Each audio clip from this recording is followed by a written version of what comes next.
Доброе утро, Республика! Эфир главного национального канала продолжает программа «Новый день». Меня зовут Катерина Винокурова. Сегодня 13 августа, вторник на календаре. И сегодня отмечается Международный день леворуких. Все люди-левши, как считают психологи, обладают сильным характером и мощным творческим потенциалом. День левшей призван привлечь внимание общества к проблемам, которые ежедневно сталкиваются левши в праворуком мире. Привлечь внимание дизайнеров, производителей, продавцов к необходимости учитывать удобство левшей при пользовании различными предметами. В истории же этот день запомнился как выход первой в мире цветной телепередачи. Случилось это в Лондоне ровно 91 год назад. Шотландский ученый Джон Берт первым в мире продемонстрировал телевизионное изображение. Оно было миниатюрным, размером примерно с почтовую марку, очень слабым и мерцающим, с невысокой разрешающей способностью, конечно же. Ну а теперь сравните, до чего же дошла техника. Ну а теперь самое время ознакомить вас с ваших огромных плазменных экранов со свежим прогнозом погоды.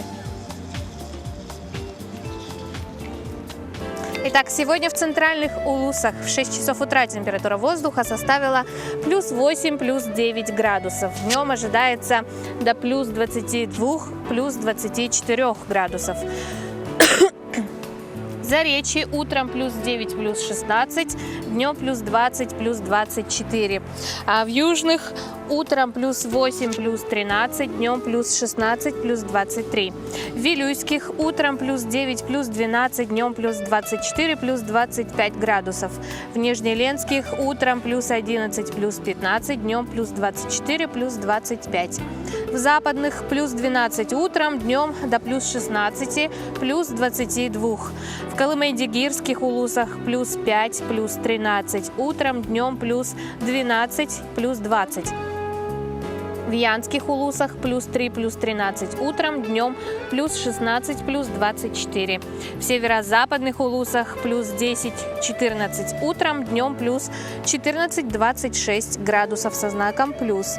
В 6 часов утра температура воздуха в городе Якутске составила плюс 10 градусов. Атмосферное давление 747 миллиметров ртутного столба. Ветер северо-западный 6 метров в секунду. Днем в городе Якутске ожидается плюс 21, плюс 23 градуса тепла.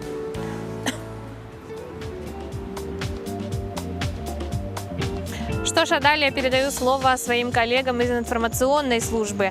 Оставайтесь с нами, не переключайтесь.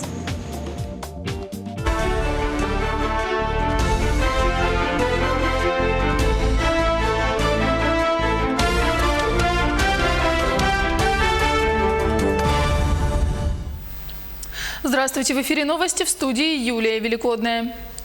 Федеральный реестр таксистов могут создать в России. Инициативу внесли в Госдуму. В базу данных планируют вносить информацию о количестве отработанных за смену часов, лишении водительских прав и ДТП, в которых они участвовали. В системе присвоят каждому водителю такси ID с привязанным к нему фамилией, именем, отчеством, водительским удостоверением и разрешением. По словам авторов инициативы, к реестру должны быть подключены все агрегаторы такси, диспетчерские службы и компании, предоставляющие услуги по извозу.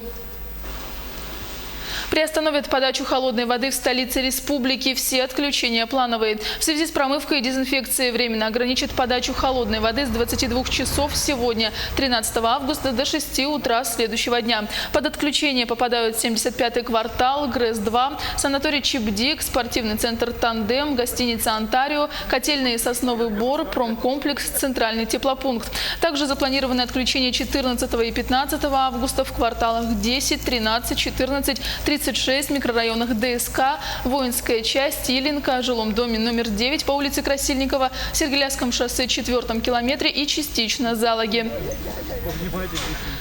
Социально значимые учреждения республики подключат к интернету в течение 3 лет. Сумма госконтракта – 1 миллиард 486 миллионов рублей. Речь идет о школах, фельдшерско-акушерских пунктах, органах местного самоуправления, пожарных частях, органах Росгвардии и территориальных избирательных комиссиях. Всего в списке 1221 объект. Все работы будут выполнены в рамках регионального проекта «Информационная инфраструктура» нацпроекта «Цифровая экономика». В Мининновации отметили, что когда все объекты Якутии будут подключены, Минкомсвязи России обеспечит целевое субсидирование на оплату трафика. Электронный конкурс на организацию доступа к сети интернет в республике выиграла компания «Дозор Телепорт». Открыть красоту природных объектов Якутии поможет новое мобильное приложение. Совместная разработка Министерства предпринимательства, торговли и туризма региона, Национального туристско-информационного центра Якутия и оператора связи МТС позволяет туристам узнать о наиболее интересных местах и маршрутах республики. Каждому гостю, прибывшему в Якутию, придет приветственное СМС-сообщение со ссылкой на мобильный гид. Пройдя по ней, человек попадет на страницу, где собраны знаковые туристические объекты Якутии, такие как Кимберлитовая трубка «Мир», уникальная сокровищница Якутии «Царство вечной мерзлоты». Пользоваться гидом смогут абоненты всех операторов мобильной связи. Личная жизнь и ключевые моменты Егора Борисова с 2010 по 2018 год, в период, когда он руководил регионом. Все это представлено в интерактивном формате на выставке, приуроченной к 65-летнему юбилею Егора Борисова в музее «Россия. Моя история». Экспозиция разделена на несколько частей. Здесь и аудио-видео материалы. Среди них специальное кино от Саха-фильма. Весь материал собрали за 1,5 месяца из личного архива Егора Борисова, архива Национального центра аудиовизуального наследия и НВК «Саха». Выставка откроется 15 августа и будет представлена до конца года. Он будет раскрыт и как личность, и как государственный деятель. Потому что мы понимаем, насколько большой груз ответственности лежит на каждом руководителе такого уровня.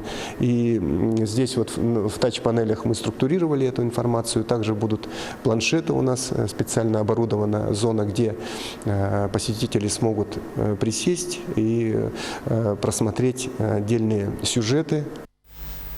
Оставайтесь с нами, мы следим за развитием событий.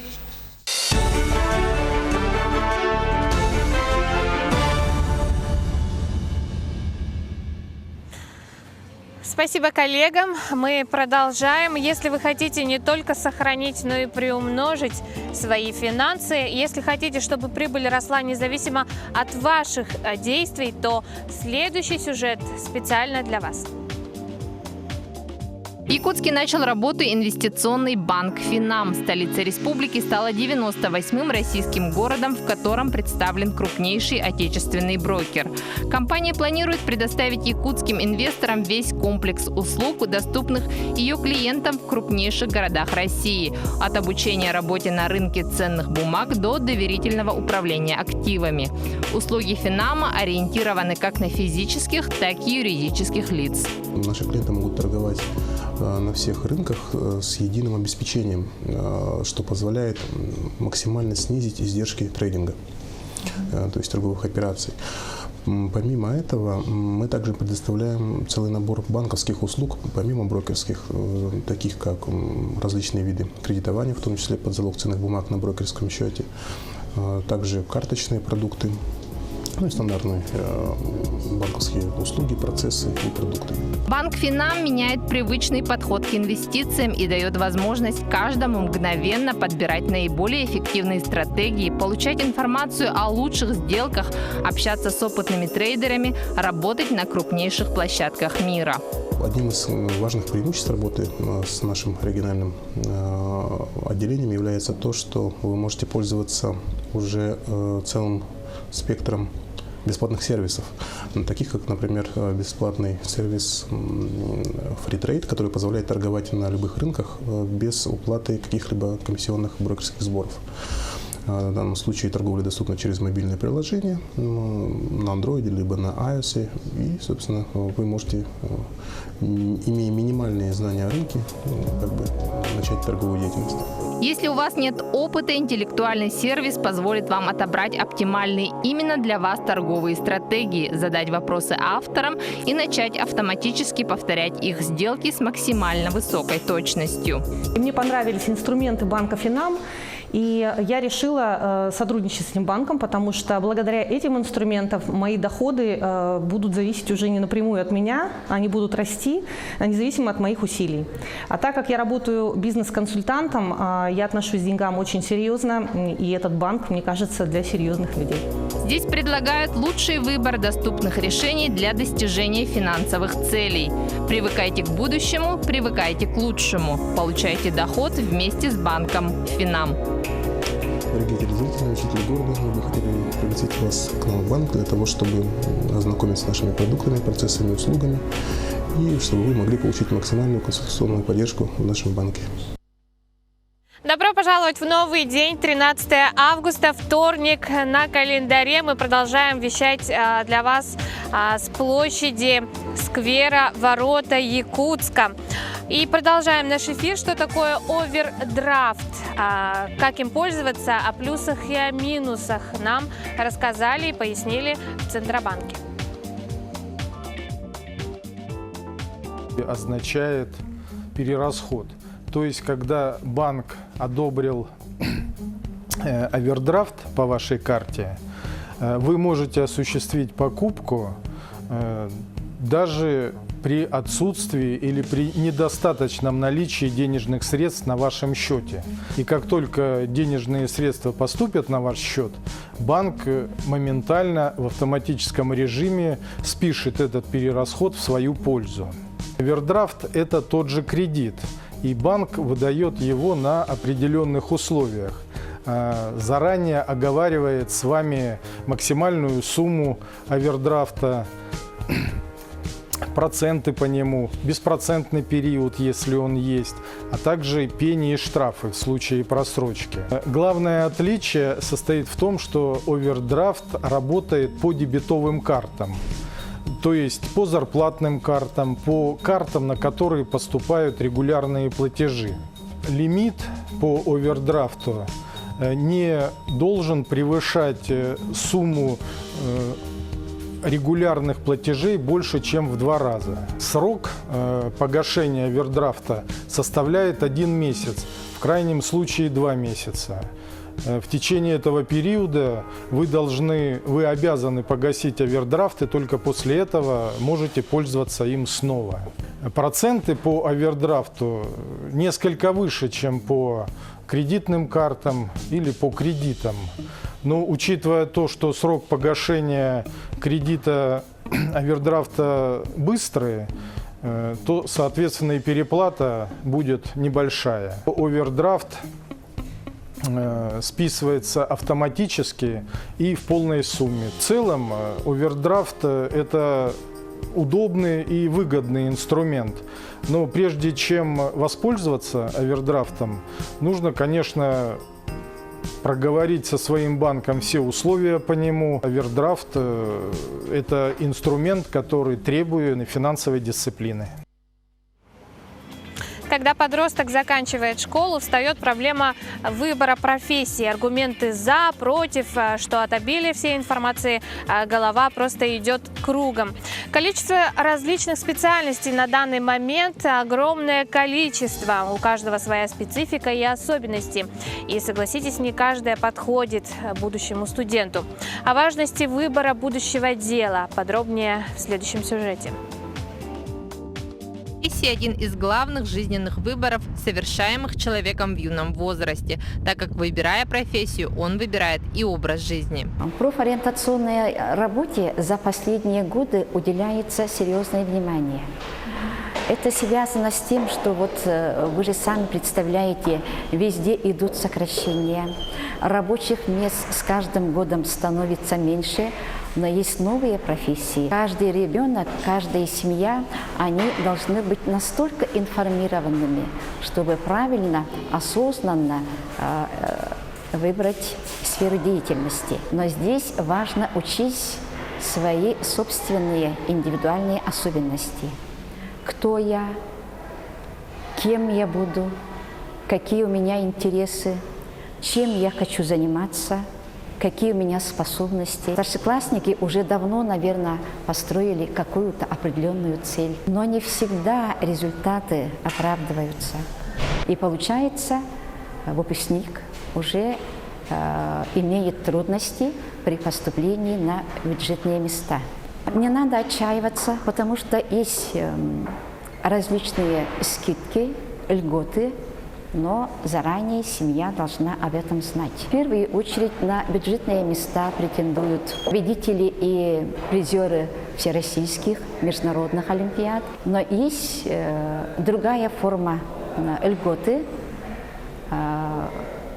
Учащиеся в 9 классе могут стать слушателями дистанционной профориентационной школы. И в этом году заканчивает эту школу дистанционную 20 выпускников.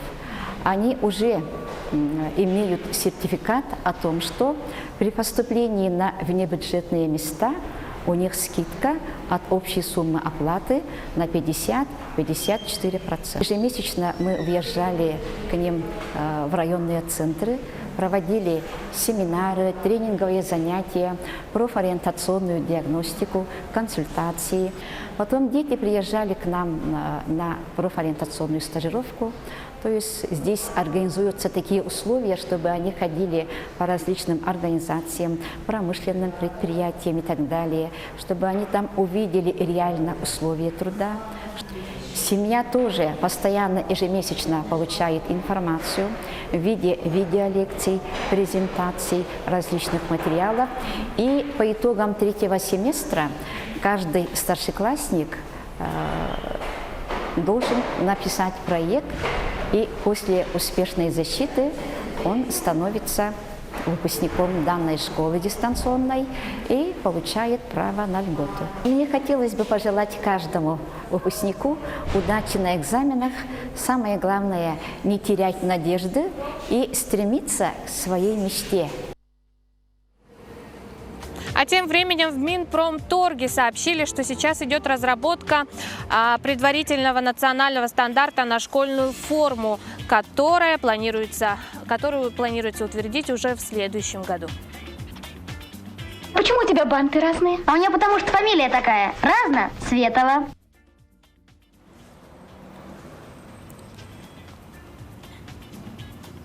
Мнения экспертов разделились. Одни считают, что надо заняться разработкой дресс-кода для школьников, другие за стандарты на ткани и фурнитуру. Третьи же считают, что все это только поднимет цены на школьную форму и без того не дешевую. По задумке министерства, появление стандарта и уточнение требований к школьной форме поможет избежать эффекта скафандра, когда даже качественные полушерстяные ткани не помогают сделать одежду безопаснее из-за синтетической подкладки. Она не способна впитывать влагу и дышать, делает одежду неудобной для ежедневного использования, подчеркнули в Минпромторге. Подробности будущего стандарта в ведомстве пока не раскрывают, но уже по существующим заявлениям понятно, что он никак не будет касаться фасона формы. По мнению декана Высшей школы маркетинга и развития бизнеса Татьяны Комиссаровой, в России целесообразно разработать дресс-код для учеников образовательных учреждений. Носить они могут вещи из коллекции любых брендов, пошитых из каких угодно материалов. Только эти вещи должны быть определенных фасонов, выглядеть опрятно и аккуратно. А по ткани же решения должны принимать родители. Они лучше знают, что подходит их ребенку. Ведь есть дети, у которых аллергия на шерсть, например. Так что если и разрабатывать стандарты для тканей и прочего, то надо учитывать и это. В любом случае, в первую очередь прислушаться к мнению родителей необходимо. Ведь если разработать стандарты на любой кошелек, чтобы синтетика не мешала учиться и не вредила здоровью. А по мнению же экспертно-консультативного совета родительской общественности при Департаменте образования и науки Москвы, в целом школьная форма должна быть безопасной для ребенка и иметь сертификат, который это подтверждает. А в выборе конкретных моделей хлопковой рубашки или, к примеру, льняной, здесь у родителей должна быть полная свобода. Что ж, как говорится, время покажет. Если вы хотите, чтобы ваши дети были умными, читайте им сказки. Если вы хотите, чтобы они были еще умнее, то читайте им больше сказок, сказал когда-то Альберт Эйнштейн. Почему в детстве так важно слушать сказки? Подробнее далее. Управляющие Гарвардский университет провели любопытное исследование, в ходе которого выяснили, что на развитие детей положительное влияние оказывают отцы, читающие им на ночь сказки. Как сообщает сайт Vista News, чтение очень хорошо развивает мышление ребенка, но исполнение этого от разных родителей влияет по-разному. Специалисты заявили, что сказки от папы влияют на ребенка намного эффективнее. Следует подчеркнуть, что больше пользы от этого получают девочки. По мнению исследователей, читать книги малышам нужно с самого рождения. Сказки позволяют детям обогатить лексикон, помогают им чувствовать себя спокойно, в полной безопасности. Кроме того, чтение сказок может повлиять на способность ребенка к обучению в дальнейшем. Но это не значит, что мамы не могут читать со своими детьми, тем более, если какое-то время отец слишком занят. Польза от этого процесса будет в любом случае. Однако, если именно папа будет читать своему ребенку книги, малыш будет расти более сообразительным, рискованным и артистичным. Вместе с тем, ученые отметили, что около 25% молодых родителей вообще не читают сказки своим детям. Доброе утро! Мы продолжаем. 13 августа на календаре. И в эту минуту я хочу представить вам нашу новую ведущую Наталью Будяк. Замечательная, яркая девушка. Сегодня она приехала к нам, чтобы познакомиться с вами, дорогие телезрители. Наташа, вот тебе микрофон. Расскажи, пожалуйста, нам немножко о себе. Познакомься с телезрителями. Всем доброе утро, такое прекрасное солнечное утро. Меня зовут Наталья Будяк, и я сама являюсь фитнес-тренером. И очень люблю камеру, общаться с людьми, и поэтому хочу попробовать в роли ведущей программы «Новый день». И постараюсь вам дарить свой позитив, заряд бодрости на весь день. Так что... И хорошее настроение. И хорошее настроение, да. Это самое главное. Позитив и хорошее настроение буду вам дарить и каждый день преподносить. Наташа, я тебе прямо сейчас предлагаю прочесть подводку к нашему следующему сюжету, ко Дню физкультурника. Пожалуйста, держи папочку. Так что мы начинаем, да? Значит, в эту субботу, 10 августа, по всей стране прошел День физкультурника. И, конечно же, этот день, этот праздник не прошел стороной и Нерюнгринский район. И об этом мероприятии подробнее расскажет Екатерина Павлова. Принять участие в спортивных мероприятиях Дня физкультурника смогли все, от детей до пожилых людей, от любителей физкультуры до профессиональных спортсменов. Стартовала программа в 10 часов утра в универсальном зале «Шахтера» открытым турниром по пляжному волейболу. Заявки на участие подавались в день проведения соревнований старшим судьям по видам спорта. На волейбол заявилось 7 мужских команд. Мы занимаемся волейболом на первой гимназии, там дворовый волейбол. И там группа у нас создана, и была массовая рассылка, что будет проходить соревнования на День физкультурника. Мы решили принять участие, друзьями собрались, создали команду. Чем больше спорта, тем здоровье нации. Женских команд оказалось меньше, всего 3. Одна команда приехала с поселка Золотинка и 2 городские от водоканала и сборная любительская команда. Активные дамы. Наша команда называется «Легион». Каждый год стараемся принимать участие. Жалко, что с каждым годом команд становится меньше. Спортивная жизнь всегда была интересной. Кто не занимается спортом, не знаю, как живет, честно сказать. Зато на крытом стадионе «Горняк» спортивная жизнь кипела. Открытый турнир по мини-футболу собрал 8 команд. Это как команды организации, так и дворовые. Кто хочет, тот выступает. День физкультурника, собрались команды и играют. Турнир проводится за один день по олимпийской системе. Проиграл, вылетел. Попробовать свои силы желающие смогли также в открытом турнире по настольному теннису, в блиц-турнире по шахматам и других состязаниях на разных площадках района. Самое главное, конечно же, была не победа, а именно участие. Ведь за целый день те, кто были на празднике и приняли в нем самое активное участие, получили массу удовольствия и большой заряд энергии. Екатерина Павлова, Захар Головин, Нерюнгри. Доброе утро с площади аэропорта. Катерина Винокурова, Наталья Будяк. Приветствуем вас этим утром, 13 августа на календаре. Наташа, я хотела бы вопрос тебе задать. Да, я с радостью отвечу. Что тебе нужно для счастья? Наверняка многие люди, каждый человек, скорее всего, задумывается над этим вопросом. Да, Екатерина, знаете, я вот тоже так вот задумалась. Вы меня спросили, а что действительно нам нужно для счастья? Я считаю, что чтобы быть счастливым, нужно, во-первых, наверное, себя реализовать, найти именно себя и заниматься тем делом, что тебе по душе. И мне кажется, самое главное — найти работу, которая будет не просто заставлять идти на работу себя, а именно которая будет действительно приносить удовольствие. Вот. И это первое, я бы отметила, первый пункт. И второй пункт, я хочу сказать о том, что любой девушке, даже молодому человеку, мужчине нужно себя реализовать и именно заниматься саморазвитием. То есть проходить какие-то семинары, то есть все время что-то изучать, читать, знакомиться с новыми людьми, общение и так далее. Для меня это главное. Спасибо, Наташа, за такой развернутый ответ. Интересно, что ответят на этот вопрос наши телезрители? Школ 20, наверное, хватит, я думаю. Здоровье. На первом плане. На втором, чтобы дети были здоровые, счастливы были, наверное, да?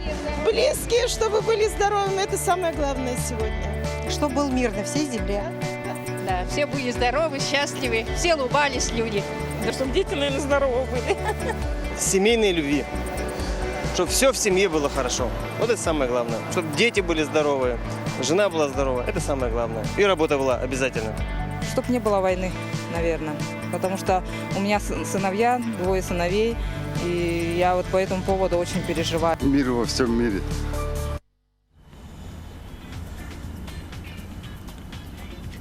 Что ж, завтра